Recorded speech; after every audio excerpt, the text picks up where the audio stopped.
I now give the floor to His Excellency Louis Straker, Deputy Prime Minister and Minister for Foreign Affairs, International Trade and Regional Integration of St. Vincent and the Grenadines.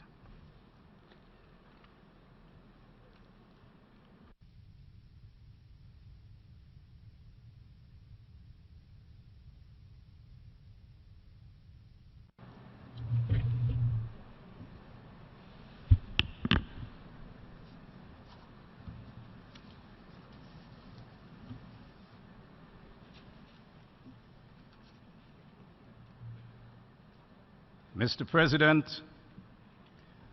Excellencies, Heads of State, Heads of Government, Heads of Delegations, distinguished ladies and gentlemen, this organization was founded amid the still glowing embers and simmering tensions of global war. In the shadows of widespread death and destruction, the nations of the world united in recognition of the fact that global challenges are only overcome through collective action and international law, not misguided unilateralism or short-sighted self-interest. That recognition remains as valid today as it did 72 years ago, even as new threats to life and development have joined armed conflict as challenges demanding concerted international response. Mr. President,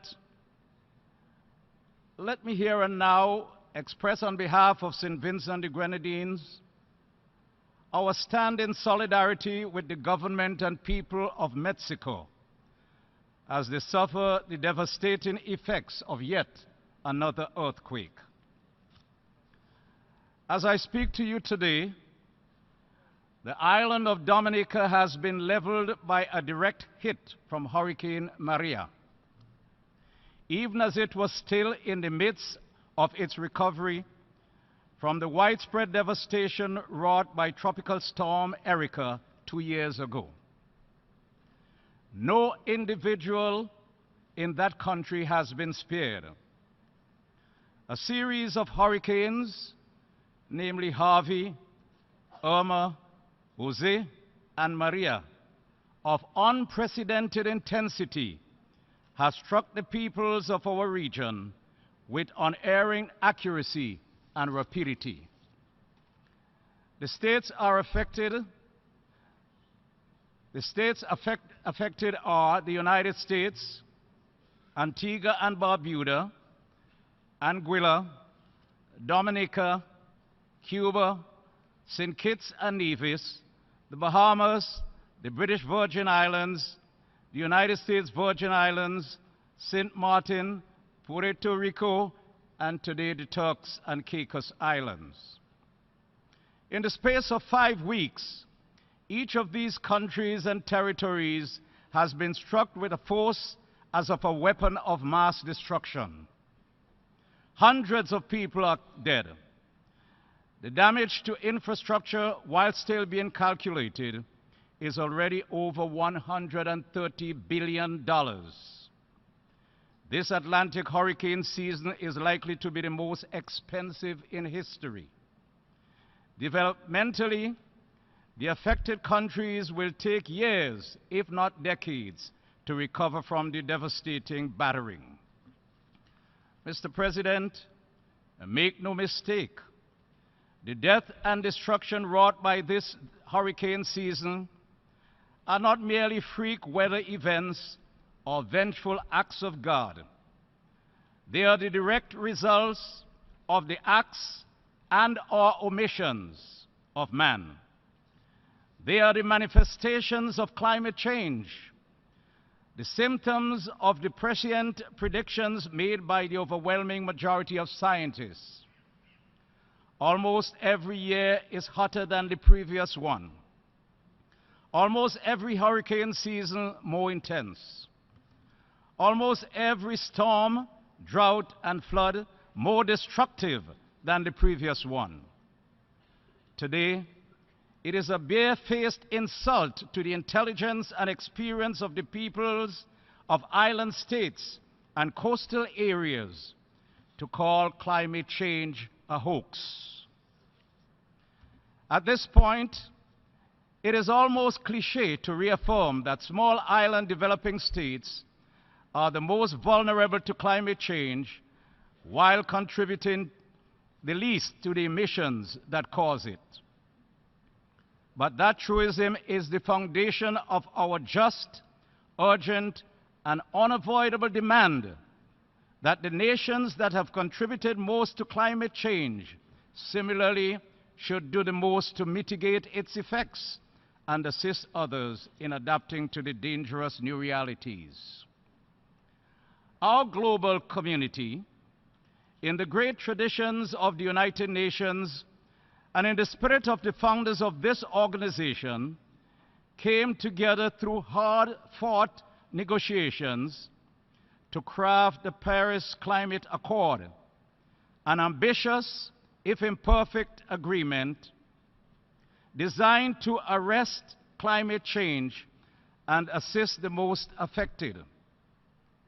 St. Vincent and the Grenadines views any attempt to disavow the freshly minted commitments of the Paris Accord as an act of hostility, and we draw a direct causal connection between any such abdication and the future death and destruction that island states face as the result of increasingly frequent and intense weather events. Mr. President, the independent countries of Antigua and Barbuda, St. Kitts and Nevis, Cuba, the Bahamas, and Dominica require the special and sustained support of the international community. These countries require immediate and massive assistance in both immediate relief and long-term reconstruction. That assistance must be concessional and free from antiquated notions of per capita GDP. As such, we join other countries in calling for a donors conference to address the daunting challenges that these countries face. Only together can we recover.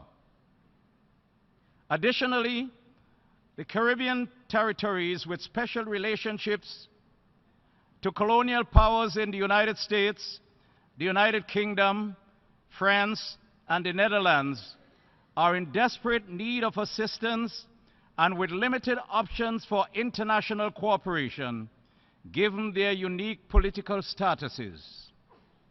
Despite our small size and limited means, the people of St. Vincent and the Grenadines have already sent emergency assistance to these territories, as well as technical expertise.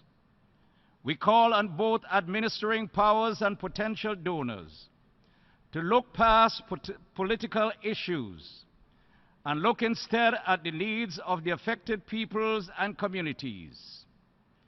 We call, too, on the colonial powers to accept fully their responsibility for the recovery and rehabilitation of these territories. Mr. President, the rise of climate change as an existential threat of our era has not replaced the persistent peril of armed conflict across the globe. The human suffering in Syria, Yemen, and Myanmar demands greater international attention and action. Similarly, the potential threats to international peace and security posed by tensions on the Korean Peninsula, among the Gulf states, and in the state of Palestine require persistent and prioritized diplomacy. Diplomacy, though difficult, is always preferable to the alternative. This United Nations was founded and continues to exist on that fundamental premise. Frustration with the pace of negotiation and mediation cannot give way to the intemperate urge to impose quick military fixes on inherently political problems. Nor can it lead to an illogical interpretation of sovereign self-interest that justifies the trampling on the sovereignty of other states. Sovereignty is not a sword, but a shield. The United Nations is not a forum for measuring whose sovereignty is bigger or whose military is better equipped to pursue their narrow, short-term self-interest. We are a community founded instead on the assumption of sovereign equality of all states, rich and poor, large and small. One nation's ability to destroy another does not imbue it with special rights, but rather profound responsibilities, chief among those being restraint. President Roosevelt's realpolitik adage of speaking softly while carrying a big stick, whatever its limitations, cannot be replaced by irresponsibly bellicose saber-rattling that inches us closer to the type of conflict that this assembly was created to prevent. Mr. President, in that context, St. Vincent the Grenadines views with alarm the continued threats against the sovereignty of the Bolivarian Republic of Venezuela. To be sure, the people of Venezuela have endured an extended period of political conflict, which has exacerbated other difficulties in the country. But with illegal street violence dwindling and all political parties committed to upcoming gubernatorial elections, the interventionist option increasingly floated by the United States and an imprudent OAS Secretary General have no place in a modern Latin America. Similarly, any threat, expressed or implied, against the sovereignty of the peaceful and noble Cuban people is an anachronistic throwback to the Cold War, posturing without any logical justification, particularly in light of recent détente between the governments of Cuba and the United States. Let us be clear. Latin America and the Caribbean is a zone of peace. There is no conflict. There is no challenge. There is no disagreement in our region requiring military intervention in any way, shape, or form, be it covert, overt, or by proxy. St. Vincent the Grenadines is resolutely and implacably opposed to any attempt to foment external interference or interventionist activities against any nation in our hemisphere. Mr. President, St. Vincent the Grenadines was honored to host the 2017 Caribbean Regional Seminar on Decolonization. Consistent with our responsibilities as one of the many Caribbean and Pacific island states and former colonies in Africa and Asia, whose self-determination was achieved under the watchful eye of the United Nations.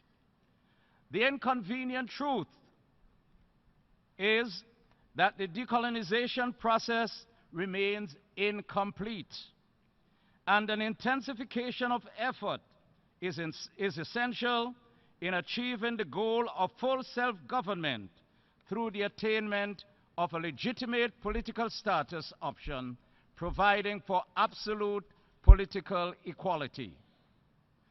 This principle must be the guiding standard applicable to the small island territories, just as they were the standards to decolonize other former colonies. St. Vincent the Grenadines remains fully seized of this issue and was pleased to play its role in completing the unfinished business of decolonization through the hosting of this 2017 seminar and previous seminars in 2011 and 25. It is in this spirit that we have great sympathy for the legitimate aspiration of the people of West Papua for freedom and independence through legitimate political means to govern themselves and guide their own destiny. The issue of United Nations reform has gained momentum in recent months, and justifiably so. As a large and old bureaucracy, the UN has not demonstrated sufficient nimbleness or responsiveness to new and fast-paced modern challenges. However, the areas demanding the most immediate and far-reaching reforms are not budgetary allocations or staffing, but rather the political and organizational underpinnings of the most fossilized structures of the UN and the wider international architecture. The litmus test for any serious talk of UN reform is the reform of the Security Council. Those who pay lip service to reform while ignoring the need for a reform council with expanded permanent membership, special voice for island states, and radically revised working methods are simply engaging in an exercise of attempting to reduce their financial responsibilities while maintaining an unjustifiable grip on disproportionate and outmoded power arrangement. Similarly, the lessons of the global economic and financial crisis have yet to be implemented. Our inactivity has produced an extended period of halting and uneven recovery and an iniquitous globalization whose unequal distribution of benefits and burdens is spurring popular backlash worldwide. This General Assembly and our Economic Social Council must separately and frontally address reforms to our international financial architecture, in particular, the Bretton Woods institutions. For Caribbean states, the issue of declining correspondent banking relationships is a grave and gathering threat to our continued growth and our ongoing connections to the global economy. The UN, the G20, and international financial institutions cannot shirk this issue as a private banking matter. It is a developmental threat of the highest priority, and it demands a coordinated political solution. Mr. President, St. Vincent and the Grenadines applauds your sustained focus on sustainable development. Our government has located the sustainable development goals at the center of our national development strategies. In areas of climate change, pollution, and biodiversity, we have banned styrofoam products, banned the hunting of turtles, tightened restrictions on internationally permitted indigenous whaling activity, and implemented new coastal protection regulations. We are investing heavily in geothermal and solar energy and expect to generate 80% of our energy needs from renewable sources within the next 3 years. St. Vincent and the Grenadines is also dedicating special funding to technology-based entrepreneurs, improving wages and occupational health and safety legislation, and investing in new modern medical facilities. We have enacted an innovative Zero Hunger Fund with targeted interventions against food insecurity and unemployment in vulnerable populations, while simultaneously creating a contingency fund to aid in disaster recovery efforts.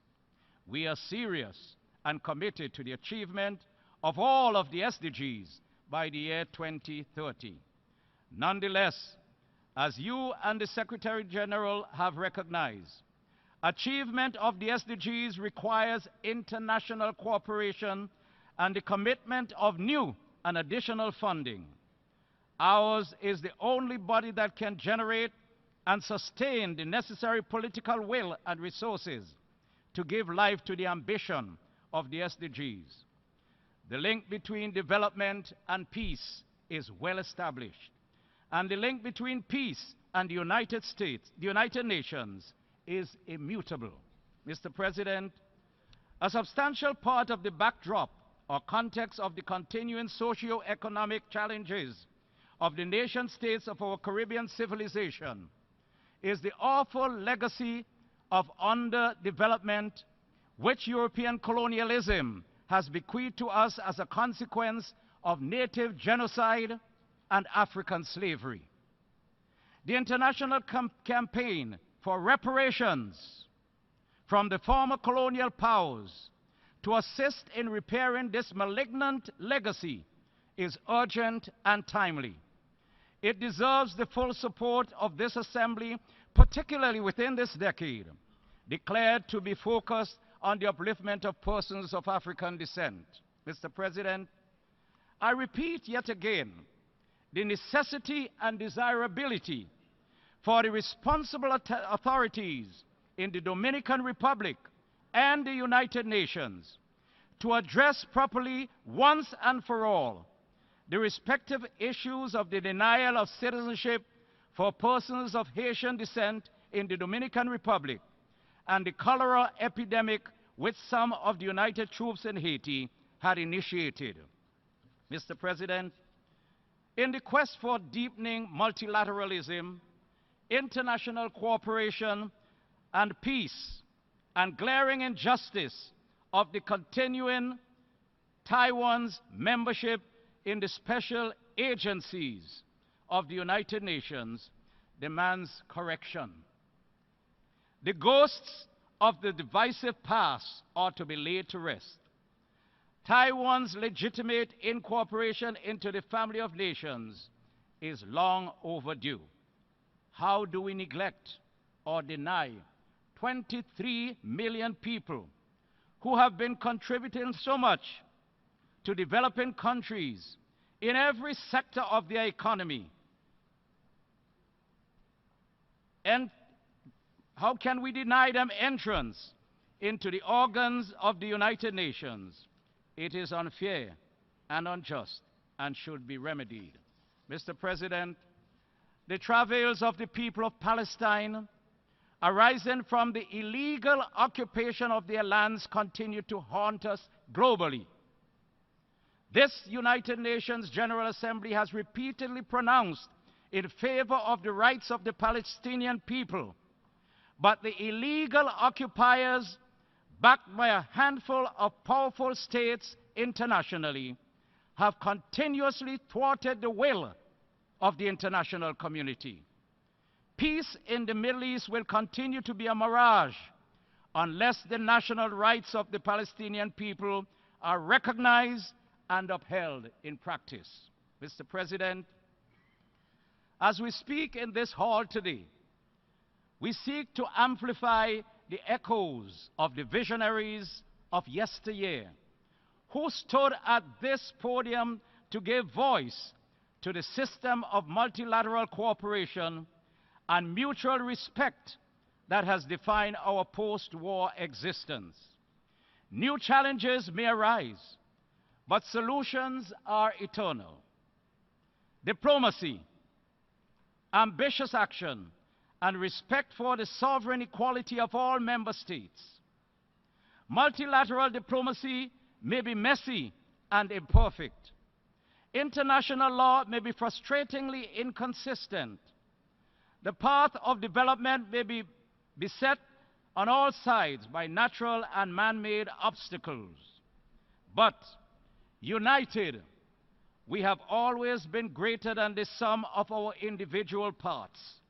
And together, there is no challenge too great for the collective wisdom of our great nations and our great institutions. as new challenges confront us, let us hew ever closer to the undeniable strengths of our organization to make this a better world for all of us. I thank you.